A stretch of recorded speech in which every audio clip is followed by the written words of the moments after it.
Qəzəbin əlacı, çıxış yolu haqqında elm əhlinin tövsiyələri var qardaşlar.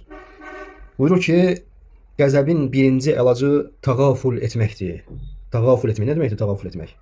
Yəni insanın bir şeyi yola verməsidir. Fikir verməməkdir. Hər şeyə yəni özündə bir necə deyirlər? Yəni özündə bir reaksiya verməmək. Hər şeyə cavab verməmək. Hər şeyə fikir verməmək. Və bəzən olur ki, insanı bu yolla bəzən imtihana düşə bilir. Bəzən görürsən ki, yəni səndən danışırlar və yaxud da eşitmirsən ki, sən barədə danışırlar və eşitirsən ki, belə şeylər baş verir.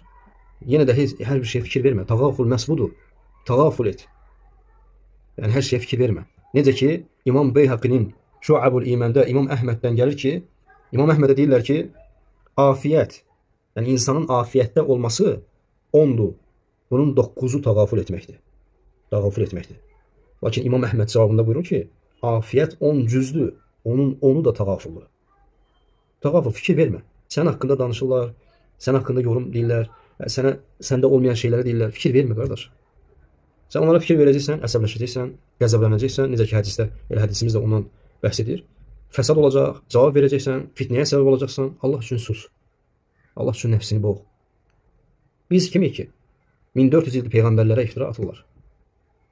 Onların sağlığında da şair dedilər, kahin dedilər. Peyğəmbər sallallahu əleyhi və səlləm onlara bu barədə cavab verirdi mi? Allahdan gələn vəhy cavab verdi sadəcə. Sən öz nəfsini təmizə çıxartmağa çalışma. Vallahi yorulacaqsan. Yadınızda saxlayın qardaşlar. Biz Allaha tərəf gedən bir yolçuyuq. Bu dünya sadəcə bizim üçün sanki bir ağacın gölgəsində durub, sonra yoluna davam edən bir yolcu kimidir. Bu dünyanın misalı o ağacdır. Orada nə qədər dayanırıqsa dünyada da müddətimiz o qədərdir. 50 il, 60 il bu az müddətlərdir qardaşlar. Ona görə çalışın. Allaha gedən bu yolunuzda sizə mane olacaq şeylərə təğaful edin. Fikir verməyin. Təsəvvür edin ki, sizin bir yolunuz var. O yolu getməlisiniz. Allah və Rasulunun yolu. Allaha tərəf gedirsiniz. Saadətə, dünya və axirət saadətində gedirsiniz. Və o yolun hər başında da duran bir nəfər var deyək ki. Və hər dəfə sənə söz atdıqca sən ona cavab verməlisən, deyilmi? Cavab vermə, təğaful elə. Sanki eşitməmisən, sanki görməmisən.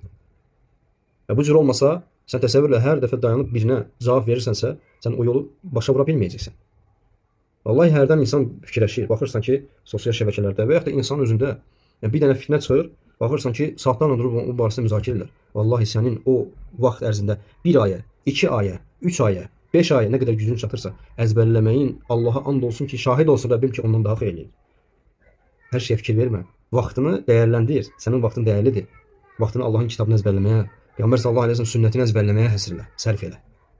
Özün də bunun həqiqətən doğru və haqq və faydalı olduğunu görəcəksən.